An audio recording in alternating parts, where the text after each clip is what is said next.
YouTube, it's Faye, and for today's video, I'm going to be giving y'all a little update on the Supra. You probably noticed if you follow me on Instagram that suddenly I was driving her a lot and then suddenly I stopped. So I'm going to show you what happened and talk to you about how I'm going to fix it. So here goes. After returning from a very long drive super late at night, my car started making the worst noise I had ever heard her make, and I was so afraid to pop the hood and see carnage that I just parked her and let her sit for weeks. But today is the day that I need to confront it head on and start taking the steps that I need to take to fix her and get her back on the road. Well, there is a little bit of foreshadowing right there. When you see a gasoline-powered engine run backwards like that, it's most likely due to improper timing. Okay, let's try that one again. You see what I mean? That's the worst sound ever! Alright, so let's stop that and put all of us out of our misery. And now let me show you what caused that terrible knocking sound. Look at that. And look, too, the timing belt was just laying into the backing plate.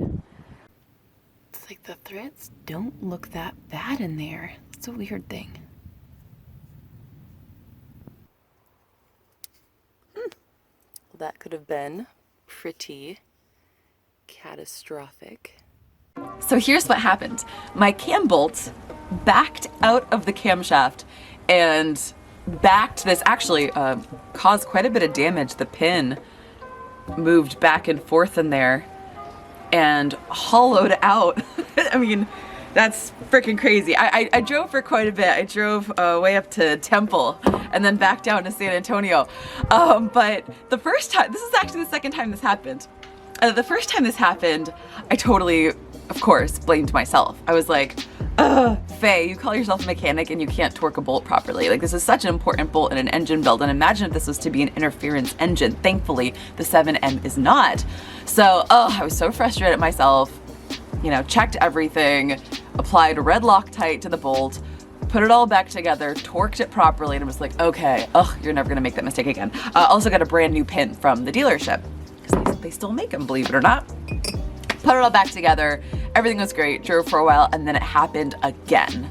So I'm like, okay, woo, it's not me, but it's gotta be something else. So I've been looking for the smoking gun, haven't found it. So hopefully I'm gonna find that today, you know, keep on looking. But it was the craziest and scariest thing because it happened and it literally sounded like the engine was knocking, but from the top end. So at first the hood closed, I mean, it was still like sort of a higher pitched, more tinny sound, I guess, I don't know, different than like, you know, the deep thud knock of like rod knock or something like that. But you know, when you hear that happen to your car, you just panic, and I was like, oh my god, I have rod knock, why? I didn't. This is just was knocking back and forth. But you know, I reached out to other people that have this engine and just like, hey, this has ever happened to you? And a couple other people with 7Ms have been like, yeah, that happened, I just replaced some parts. And I'm like, okay, but why did it happen?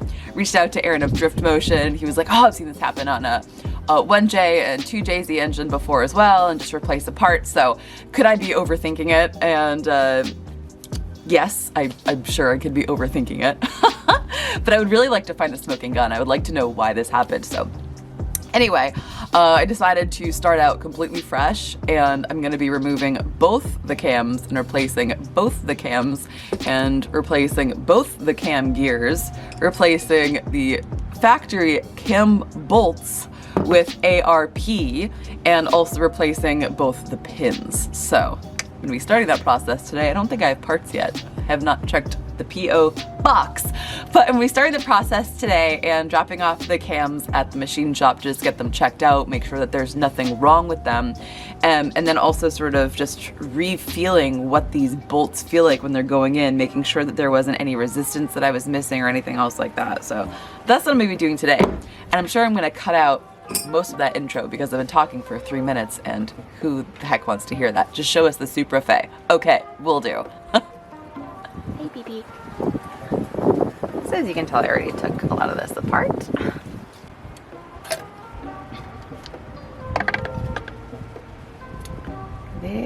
she is. Camshaft. And let's get that passenger side valve cover off as well and get that cam gear off. Now, I didn't have to do this on the driver's side because the bolt was already backed all the way out, but see here, I'm grabbing onto the camshaft and there's this perfect spot that's designed for a wrench. And yes, I'm using an adjustable here, and I know someone's gonna call me out on that in the comments, but I left the proper size wrench back at my shop. This is just what I had with me, but this is actually fine. I'm not worried about damaging or rounding the hardened camshaft at all, and I'm also going to be replacing this, so this is perfectly acceptable. Now just removing a handful of 10mm bolts to get this cam gear backing plate out of the way. The order in which you remove the cam caps is pretty interesting.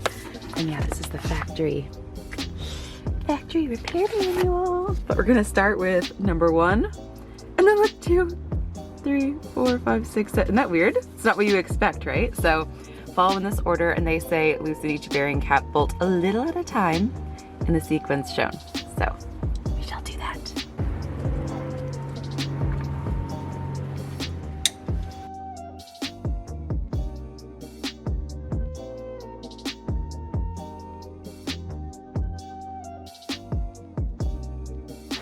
Ooh, that looks bad. That looks really bad.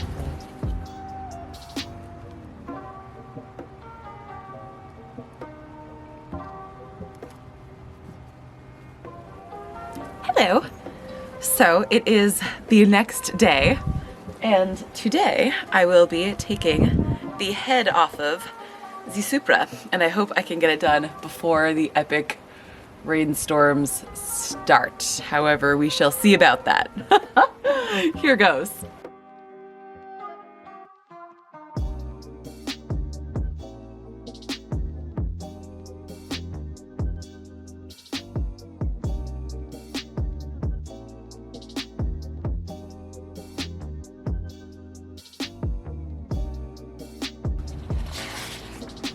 So now I'm going to remove the head bolts in this order because I have gotten to that point. Eee!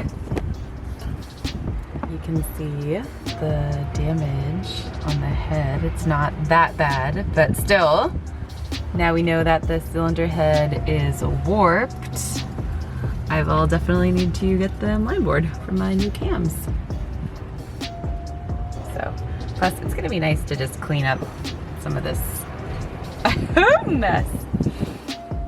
Remove head bolts gradually in 3 passes in the numerical order shown. Alright, starting with the... Slipped a little bit there. Could you tell?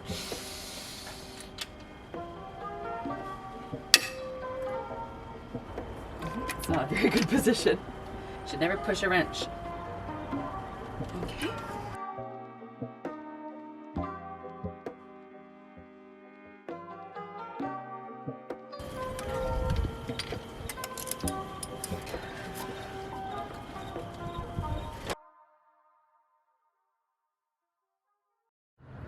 I just pulled up to Hill Country Performance and Machine. Best machine shop ever. And here is my head. So get ready to bring this inside. Okay, so that's the bind I was talking about. See? Everybody's concerned about the bottom. And we could literally do is press one side. We could measure this with a feeler gauge, and that will tell me how much was warped the last time that they did it. And the exhaust side will always have a little bit more than the intake side. But I bet you the intake side even has... This is the side that was... Look. Oh my God. That's... Is that 2,000? Oh, no, that's way more. Oh my God. Like I said, as we could literally push it down one side, take a feeler gauge, measure this, divide it in half, and that's what the head was warped the last time. We can actually see how much it was warped last time, and they didn't even address the straightness. All they did was address the bottom flat, which is, you know, to me that's just stupid. But and even in the bore, I can't believe the cam even turned. Yeah, me neither. We have 30,000, so the head was warped 15. Or unless they cut a little bit more than after they finish, you know, getting to it. But I can tell you right now, it's 30. So a forensic scientist, we can go here, We can go to 30, and I bet you if we measure the head, I bet you it's 15 smaller than what it came from the factory, unless it's been resurfaced more than once. That very well could have been. It But had 30, miles on. so That's 15,000. So how is the camshaft going to turn to 15,000? I don't know. It has 1.5 oil clearance. It's amazing it didn't break a cam or really gall everything. That's just a testament to how good Toyota is. It has this many caps. What saved it, I think, is probably because you had oil that actually was doing one heck of a job to stop friction. Because you had friction, and the oil, when you get so much friction, the heat oil just bleeds off of stuff. It doesn't stay on the parts. Right. So this oil stayed and protected your journals. Because how do you have that much bind? And look at these journals. They're pretty clean. They're beautiful. This one over I mean, they got some, they got some, Yeah, a little bit. but not with as much bind as you had. The only thing that saved it was because the oil was doing a hell of a job on friction. Yeah. I mean, That shows a good oil. It'll take the heat. that's what she said. The Valvoline, there you go, commercial for Valvoline. And exhaust is always more. Same, okay, still the same 30, so 15. So the head we know is at least 15 smaller than it originally was. Okay. And then if it's more than that, then we know that it's been resurfaced more than once. I mean, it very well could have been. It's But we so can old. actually tell. We can actually, measure these parts and see. What's amazing is this isn't the first shop that does this. I mean, I tried it until I'm blue in the face to tell everybody the bottom doesn't matter. It doesn't matter. It matters. It has to be flat. Yeah. But that's all it's doing. It's flat. This is doing all the work, and nobody looks at the top. They look at the bottom. I mean, it's beyond me why the most important part is overlooked. And a lot of shops, and I teach them, train them, and they go, "Oh, the customer's doing his own valve adjustment." Oh, that's up to the customer. And they'll come in here and go, "This thing just broke my cam gears or broke my belt." And the first thing I'll ask them, "You just had a valve job, right?" "Oh yeah, about a week or two ago." I mean, it's so. Well, no, that's the thing. Like as a customer, like I dropped it off at the machine shop, and I'm just like, "Hey, I want a full head job and resurface and everything." It's like you just imagine that everything's fine, And that's what no one concerns about the top, and it's just and the way that they get away with it. "Oh, we didn't do anything on top. We just milled the head and did a valve job. You must have some other problem." And no one puts two and two together. I didn't have this problem before I did this. I now have a problem that I never had before. But they just go, "Oh, now you have this and you have that." When it's because of your garage, or not only the garage, the machine shop. But I mean, I can't get anybody to understand how the top is more important. What we want is the cams to spin just beautiful. The rest of the stuff, we'll machine. We're going to cut the seats. We're going to cut the valves. We're going to surface it. This is what's crucial. So what we're going to do is make this perfect to where they spin, and then we'll do our machine work. So we got to straighten this on the head. But now think about when you call shops. Does anybody ever mention straightening a head? No, I mean they talk about resurfacing. No one says straighten. No one says straighten. Anything with an overhead cam must be straightened before it gets surfaced. Once you surface it, you lock that head in there for life. It's flat. So now when you torque this down, you've held this thing flat for life. I'll actually tell customers, I'll look at the bottom and I go, "Look, if you can't afford to straighten it, put the head back on without resurfacing it." And they'll go, "What do you mean?" I said, "When you torque it back down, it's going to straighten itself out and the cams are going to spin fine. At least that way, you didn't have money, but I know it's going to live." And people come back and go, "God, I've been driving it for a while." I mean, I'll actually say, if you're not going to straighten the head, I would rather you put the head on with 1,000 or 2 warp, put a new head gasket, retorque it, it'll straighten itself out. And you're done. And you didn't hurt the customer. You didn't hurt the customer, you didn't damage anything. And it makes no sense, right? You go, "I wouldn't put a head on without resurfacing it." Once you resurfacing it, you just, for life, you kept this head in perpetual crookedness, if that's a word, crookedness. Yeah. I don't know if it's a word, but it's a word now. Yeah. You know what I mean? Once I you know surface it, you lock everything in crooked. Yeah. It doesn't make any sense. So Oh no, that's so interesting. here's the deal too. When I'm Because done, you're gonna have to remachine this. yes, right? but when I'm done, the head isn't going to be any thinner than it is now. And you're saying, "How? What do you mean? How can that be?" Because he's going to straighten it. Because see, so when I straighten it, it's going to get a bow right here, right? So then I'm going to go back and I'm going to zero in on these 4 corners. So when I cut, we're going to end up only having to cut about a 0.5 thousandths on this head. It'll have a bow on it because we're going to straighten it. Yep. So I'm going to cut that but they've already cut. If you were to measure the four corners right now, and when I'm done, they're going to be, it's going to be, how did you mill it and not take anything off the head? Because we just took it off the center. Just when the mill just touches these four, it'll be like a 1/2 thousandths cut. So it ain't going to be any thinner than it is now, but it'll be even compression. Because what you have right now is you have, these cylinders have more compression. Oh, what? Well, because it was warped, and they milled it until it touched here, but it cut a lot on these. I can show you my straightening jig. I can show you the oven that, you know, we got different procedures of straightening. Ooh, I want to see, I want to watch. Want to see, you want to just look? Yeah. And where it's going to go in? Into there, and we heat it up, and then we'll do it. You do exhaust side in? We do the, usually what I do is I offset it, because the exhaust side usually warps a little bit more than the intake side, so we'll offset the shims to warp the head back where we want to. That's a procedure. Now, this is also very invasive, because we're heating the head all back up. So I look at the head to see how much is warped, and the structure of the head's gonna tell me how much. This is a nice structural head, is which way I'm gonna straighten it. I have another procedure straightening, which is a lot less invasive, which you can't film, because we don't want anybody to see you.